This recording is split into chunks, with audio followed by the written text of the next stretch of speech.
शिव बाबा को सदा याद रखें और परमात्मा शक्तियां जितनी बटोर सकें बटोरे। परमात्मा शक्तियां अपार हैं और आप परमात्मा के बच्चे हैं, आपका पूरा हक है। इसलिए परमात्मा शक्तियों को जरूर लें, क्योंकि बाप की संपत्ति, शक्ति और पावर जो भी है उसमें बच्चे का पूरा हक होता है, इसलिए उसका फायदा उठाएं। इस पर जरूर विचार करें, परमात्मा के अलावा कोई शक्ति नहीं दे सकता। अब एक जगह मैं गया, वहां का मैंने घर का वातावरण देखा, मैं नाम नहीं लेना चाहूंगा। उस घर में कुछ कलेश है और कलेश होने के कारण आपस में बातचीत भी बंद है पारिवारिक, और आपस में बड़ा तनाव है। सब आते हैं अपने बिस्तर अपने कमरे में घुस जाते हैं और सुबह उठते हैं फिर निकल जाते हैं। इस तरह के कोई किसी से बात व्यवहार भी नहीं है। काफी ज्यादा घर का माहौल खराब है। उसके कई सारे कारण है, जो पारिवारिक कहीं ना कहीं आंतरिक कलेश हो, मौखिक कलेश हो, व्यवहारिक कलेश हो, होता जरूर है। और लगभग ये बीमारी लगभग लगभग लगभग हर घर में है। तो मैं इस पर प्रकाश डालना कोशिश करना चाहूंगा कि घर का कलेश कैसे खत्म हो। पहले तो मैं बताऊंगा कि घर के कलेश के कारण क्या है। घर में कलेश के कई सारे पॉइंट मैं दे रहा हूं, कृपया अपने अपने घरों में नोट कर लें। एक तो घरों में लोग बहुत सारे गमला लगा बैठे और बहुत सारे गमलों में बहुत महंगे महंगे पौधे भी लगा रखे।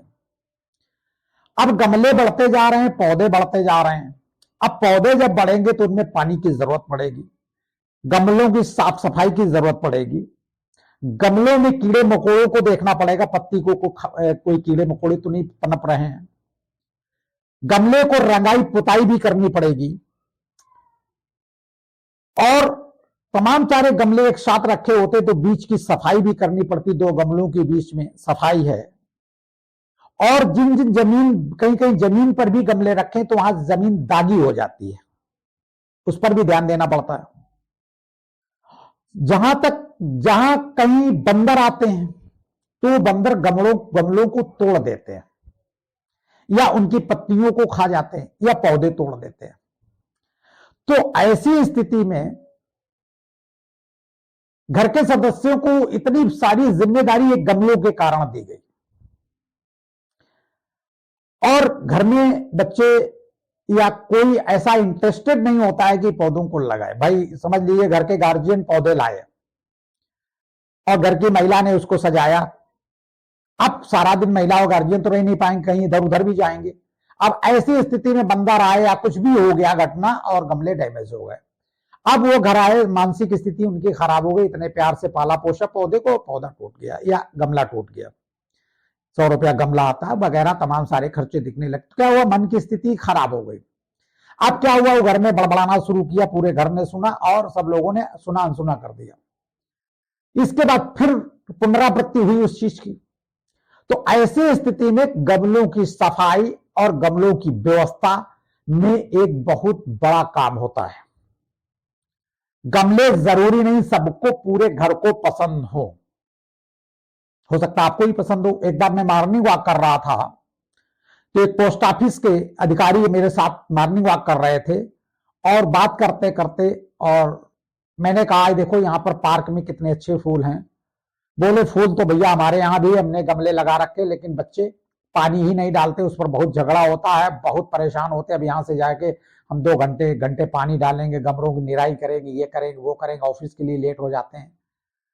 वो भी मुझे स्मृति था कि इस तरह से गमलों के कारण घर में कलेश है। और वो व्यक्ति बच्चों को गाली दे रहा था हमारे सामने, मात्र गमलों की झगड़े की वजह से बच्चों को यहां पर गाली दे रहा था गैर आदमी के सामने। मैं उनके बच्चों को, उनकी पत्नी को नहीं जानता, लेकिन फिर भी इतना वो दर्द में था कि उसने सुनाया।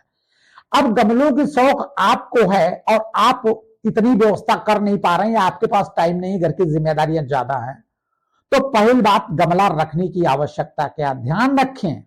ज्यादा सामान ज्यादा समस्या, चाहे बच्चे ज्यादा हों, चाहे घर में कुर्सियां ज्यादा हो, चाहे घर में टीवी ज्यादा हो हर कमरे में, चाहे एसी ज्यादा हो, चाहे गाड़ियां ज्यादा हो, जितना घर में सामान आप बढ़ाएंगे और वो समस्या का कारण बनेगा, एक खराब ही बना रहेगा और उसके कारण तुम घरेलू कलेश करोगे। तो पहली बात तो मोबाइल टीवी को हम कम नहीं कर सकते, घर की व्यवस्थाओं को हम कम नहीं कर सकते, तो फालतू के गमले रखने की क्या जरूरत है? गमले हटा दो। जब कोई घर में नहीं देख पा रहा है तो आप गार्जियन होकर पत्नी के ऊपर आश्रित होगा, पत्नी पूरी व्यवस्था न करे तो महाभारत तुम्हारी शुरू हो जाएगी। अब गमला पसंद है तुमको तो तुम पार्क में जाके कहीं बैठ लिया करो, बहुत अच्छे अच्छे पार्क फार्म हाउस बने वहां बैठ लिया करो, इतना ज्यादा घर में बवाल ना रखो कि एक गमले निर्जीव चीज के पीछे, जड़ चीज के पीछे पारिवारिक कलेश, पारिवारिक मतभेद बने और सदा उस चीज का तनाव का कारण रहे और धीरे धीरे वो तनाव पारिवारिक स्थिति को डैमेज करते, धीरे धीरे बुराइयों का कारण बन जाते हैं और ये आपस में पिता पुत्र या पिता पुत्री या पति पत्नी के बीच में कलेश का कारण हो जाता है। जबरदस्ती लोग काम कराना चाहते हैं, गलत बात। आप गमले हटा दें। मेरे पास एक व्यक्ति आया, एक महिला आई, बोले पंडित जी तोता पाल लें।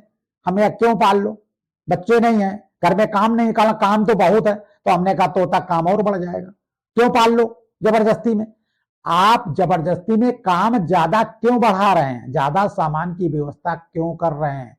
निश्चित तौर पर उतना काम करें जितना स्वयं खुशी खुशी कर सके। अगर आप गुस्से में गमलों को पानी डालेंगे, बिजी होकर गमलों को पानी डालेंगे, बड़बड़ा कर पानी डालेंगे या ओवर लोड लेकर आप पानी डालेंगे तो गमले कभी भी पनप नहीं सकते, अच्छे पुष्प गमले नहीं देंगे। उसके पहले या तो बंदर डैमेज कर देंगे या कुछ भी होगा। पौधों को भी शुद्ध वाइब्रेशन चाहिए और पौधों के कारण न पौधों को शुद्ध वाइब्रेशन आप दे पा रहे हैं, न परिवार में दे पा रहे हैं। तो कृपा करके घर में इस तरह के सामानों को कम करें, अकारण में उनकी व्यवस्था न करें। एक फूल सूखेगा, एक पौधा सूखेगा, एक टूटेगा, कब तक उसकी व्यवस्था करेंगे? आप सामान कम से कम रखिए घर में, आफत कम से कम आएगी, पारिवारिक कलेश कम से कम होंगे। जरूरी नहीं सभी बच्चों के संस्कार गमले को पालन पोषण करने के हों, जरूरी नहीं पत्नी का पालन पोषण करने का शौक हो, उनके अपने संस्कार अलग होंगे। या जरूरी नहीं पति को शौक हो और पति उसकी देखरेख करे। अब जबरदस्ती में उनको पानी डाल देना, वो लड़ाई करके चले गए, नहीं डालेंगे अपना डालो जाके। तो बैठे एक समस्या क्यों मोड़ ले रहे हैं? आप अपने सामान की व्यवस्था को कम से कम कर दें और जिस सामान के पीछे आपका झगड़ा हो सामान को तो खत्म ही कर देना चाहिए। आपके घर में वो सामान सूट नहीं कर रहा है तो कृपा करके गमलों की संख्या ना के बराबर करें। आपके पास बहुत पैसा गमला रखने की जगह है और बहुत सारी व्यवस्थाएं आपको पास देखने की है तो आप एक नौकर रख दे, नौकर रख दे, आपके गमले वो देखे रहेगा। एक माली रख दें। अब माली को पैसा देने के लिए नहीं, ये व्यवस्थाएं तमाम करने के लिए घर परिवार की दृष्टि से। किसी को पढ़ना है, किसी को लिखना है, किसी को आना जाना, तुम गमले का डंडा लिए घूम रहे हो। मन की स्थिति लो, गमले में पानी नहीं डाल सकते, इसलिए आप ऐसी व्यवस्थाओं को कम करें। घर में कुत्ते ना पालें, बिल्ली ना पालें, तोता ना पालें। जितना कम से कम व्यवस्था को बढ़ाएंगे उतना सुखी रहेंगे। दूसरा पॉइंट है, लोगों का घर बड़ा होता है, लॉन बड़ी होती है जिसमें झाड़ू लगने की व्यवस्था होती है। झाड़ू लगाने की वजह से भी घर में विवाद होता है कि बच्चे जाके झाड़ू लगा दे, जाके सुबह सुबह तो कम से कम एक काम खत्म हो जाएगा, या बिटिया जाके लगा दे, लॉन में जाके कुछ काम करता है। बच्चे आजकल के लगाना नहीं चाहते हैं, वो सब इन चीजों से दूर रहना चाहते हैं। तो आप लॉन में दूसरे दिन झाड़ू लगावें, जब टाइम हो तब लगा दें। जरूरी नहीं है कि 1 बीघा का मकान बना हो तो 1 बीघा तक झाड़ू लगना बहुत जरूरी, उसके कारण कलेश, अशांति और परेशानी। ऐसी सफाई कोई मतलब की नहीं जिससे मन गंदा हो जाए, मन मैला हो जाए। ऐसी सफाई की कोई जरूरत नहीं। कृपा करके उसकी व्यवस्था आप ऐसा कुछ करें कि 1-2 दिन में झाड़ू लगा दें। कुछ तरीका ऐसे अपनावें कि कम से कम तनाव के साथ वो काम हो। दूसरी बात है, सीवर की सफाई भी घर में कलेश का कारण बनती है कि सीवर का प्रयोग घर वाले करते हैं। ज्यादातर घरों में मैं देखता हूं कि घर के ही लोग सफाई करते हैं। एक तो बाहरी व्यक्ति को अंदर नहीं आने देना पसंद करते हैं और दूसरी बात है कि खुद भी सफाई करते हैं। अब घर में कोई और लोग नहीं करना चाहते, लेकिन ये कंपलसरी कार्य है, करना चाहिए, बुराई कुछ नहीं है। मल कोई गंदी चीज नहीं है, जो खाया वही निकलेगा। कोई विदेश से नहीं आ गया मल जो उसको इतना लेकर मन खराब करते हैं, मल गंदा है, टट्टी गंदी है, नहीं, जो खाया वही तो निकला है, साफ करिए। बेहतर है बच्चे अपनी अपनी ड्यूटी किसी एक बच्चे को निश्चित कर दें कि आप चौथे दिन सीवर को साफ करें। दूसरी बात, जब भी कभी फ्रेश होने जाए अगर सीवर जरा भी गंदी दिखाई दे तो आप ब्रश रखा वहीं पर मार दें, केमिकल से मत साफ करें। सीवर को कभी भी केमिकल से नहीं साफ करना चाहिए, कोई भी केमिकल से, सिर्फ साबुन से और निरमा से साफ कर दें, वॉशिंग पाउडर से साफ कर दें, किसी भी वॉशिंग पाउडर से, क्योंकि उससे सीट का कलर धुलता नहीं है, और केमिकल डालोगे तो सीट की सफेदी चली जाएगी, फिर क्या होगा, धीरे धीरे करके वो सीट हर दूसरे दिन पीली होना शुरू हो जाएगी, फिर आपको सीट बदलानी पड़ेगी। बेहतर है सीट की गरिमा को खराब ना करें, सीट चमक है उसकी चमक बनी रहे, साबुन या किसी वॉशिंग पाउडर से आप उसको धोएं, किसी भी केमिकल से ना धोएं, तो सीट काफी दिनों तक गंदी नहीं होगी, कोई भी चीज है उसमें स्लिप हो जाएगी, उसमें पीलापन नहीं आएगा। इसमें किसी बच्चे की जिम्मेदारी नहीं, तो ये घर के गार्जियन भी कर सकते हैं, इसमें कोई बड़ा भारी पाप नहीं हो सकता। बच्चे ना धोना चाहें तो एक काम निपटाया जा सकता है, 5 मिनट के लिए आप नहाने के पहले आपने धो लिया। अब रही बात कपड़े धुलना, बेहतर है कि ये बच्चे अगर छोटे हैं तब तो माँ बाप की जिम्मेदारी बनती है, तो बेहतर है उतने बच्चे पैदा करें जिनके कपड़े धो सकें, इतने पैदा भी ना करें जो कपड़े धोने के लिए आपको समस्या पैदा हो, या आपके पास पैसा हो तो आप कपड़ा धोने वाले व्यक्ति को रख सकते हैं, अगर आपके पास नहीं है तो कपड़े पर कलेश ना करें, जितने बच्चे पैदा करें जितने आप बच्चों की सेवा कर सकें, पहली बात। दूसरी बात, बच्चे जब थोड़ा सा बड़े होने लगे उनको अपनी जिम्मेदारी देना चाहिए, उनको अपनी अंडरग्राउंड कपड़े धोने के लिए बाध्य करना चाहिए और उनको से धुलवाना चाहिए, ताकि धीरे धीरे करके अपने पैंट बुशर्ट शर्ट धोना शुरू कर दे। लोग क्या करते हैं, बच्चों के प्यार में बच्चों को कोई भी काम नहीं देते, उनके कपड़े भी धोते हैं, सब अंडरग्राउंड कपड़े भी धोते हैं, धीरे धीरे करके बच्चे सभी कपड़े छोड़ना शुरू कर देते, फिर रोते हैं कि अपनी चड्डी नहीं धोता अपनी बनियान नहीं धोता। तो गलती तो तुमने की, उनको अपनी जिम्मेदारी नहीं दी। बेहतर है उनके कपड़े बिल्कुल ना धोएं, उनके कपड़े कह दे अपने अपने कपड़े धोएं। अगर आप वास्तव में सब लोग बहुत बिजी हो, काम करते हो, तो निश्चित है आमदनी भी आएगी, जब आमदनी आएगी आप कपड़े धोने वाले रख दें। अब आप बिजी किस में, दोस्ती यारी में, फालतू की बैठक में, और कपड़े नहीं धोएंगे, उनके कपड़े बिल्कुल ना धोएं, अलग रख दें कि अपना कपड़ा धो, प्रेस करो और फिर पहनो। हाँ, कुछ काम करने लगोगे तो कोई अपना कर्मचारी रख लेना, उनसे धुलवाना, सीधी सी बात है। कभी भी बच्चों को बचपन से उनको अपने दायित्व का निर्वहन करने के लिए सदा आदत डालें। अगर जिन घरों में नहीं पड़ी है तो आज से अभी से कपड़े उनके छोड़ दें, बच्चे बड़े हो गए, अपनी व्यवस्था स्वयं करें। और कभी भी माँ बाप को पक्षपात नहीं करना चाहिए, एक बच्चे के कपड़े धोएं और दूसरे बच्चे के कपड़े न धोएं, ऐसा भी नहीं करना चाहिए। ऐसे भी मन के अंदर फितूर बच्चों के बनते हैं, जिसका प्रभाव माँ बाप के प्रति उपेक्षा का हो जाता है। ध्यान रखें इस चीज को। बच्चे क्या करते, कापी किताबें जहां पढ़ते वहीं छोड़ देते, हर कमरे में पूरे घर में कापी किताबें छोड़ना शुरू कर, कहीं पेन पड़ा कहीं पेंसिल पड़ी, समेटना मुश्किल हो जाता है। बच्चों को सिखाएं कि जहां पर आप पढ़ते हैं एक पढ़ने का जगह बना लें और वहीं पर अपनी कापी किताबें सेट करके रखें। ये शुरू से सख्ती करें। माँ बाप शुरू में ढीलापन करते हैं और इसके बाद फिर कहते हैं बच्चे हमारे ऐसा करते हैं, तो अच्छी तरह से सख्ती पालन करें। फिर एक और बात आ जाती है, बच्चे जूते चप्पल जो उतारते हैं इधर उधर फेंक देते हैं, उल्टा पड़ा जूता, एक दूसरे के साथ जूता का जोड़ा बना लिया, एक दूसरे के साथ बना लिया। आप बच्चों को सदा सिखाएं, इससे वास्तु दोष भी आता है। जूते चप्पल उल्टे सीधे फेंकने से व्यक्ति की मानसिक स्थिति पता लग जाती है। अगर वो विकृत मस्तिष्क का है तो चप्पल वो सही कभी नहीं उतारेगा। अगर वो मानसिक अशांत है तो कभी भी चप्पल जूते सीधे नहीं उतारेगा। चप्पल जूते ऐसे उतारे कि जैसे बिल्कुल जोड़ के खड़ाऊ के साथ खड़ाऊ की तरह रख दिया गया, तो समझो उसकी मानसिक स्थिति अच्छी है। इतनी जल्दी किस बात की जो चप्पल जूते एक साथ हम बड़े प्यार से नहीं उतार सकते। ये भी बच्चों को सिखाएं और स्वयं गार्जियन करना शुरू करें, तब बच्चे देखो खुद बदलोगे तब परिवार बदलेगा, और जब परिवार बदलेगा तो मोहल्ला बदलेगा, फिर देश प्रदेश और जिला बदलेगा। बेहतर है खुद बदलें। अब ये नहीं हम घर के गार्जियन हम कुछ भी चप्पल जूता इधर उधर फेंक दें और छोटे बच्चे फिर उनको सलाह दें कि तुम तो रख सकते थे। ऐसा कोई भी चीज नहीं है। जूते चप्पल सदा सही ढंग से रखें। दूसरी बात, अगली बात है फ्रिज की बोतल।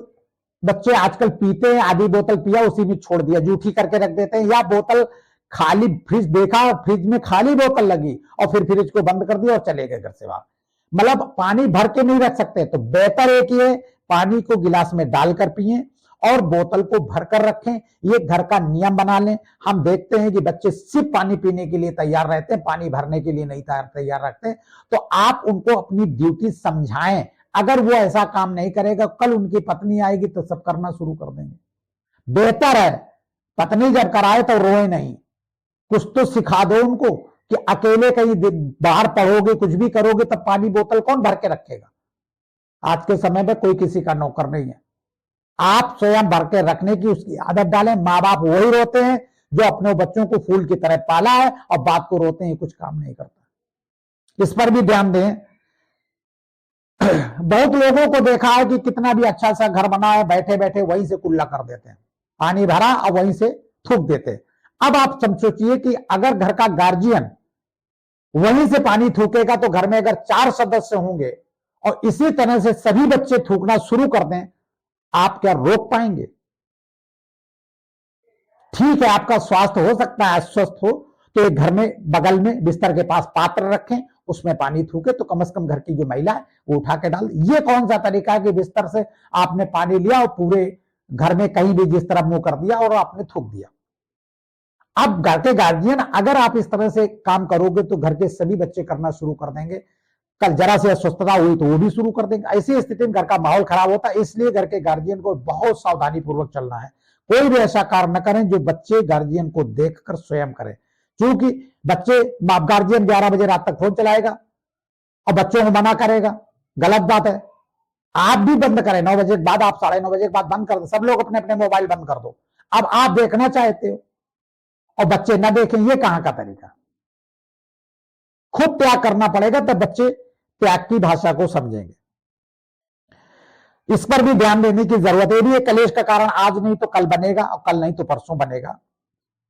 बहुत लोग ऐसे हैं जो बाथरूम में जाते हैं और स्नान करते हैं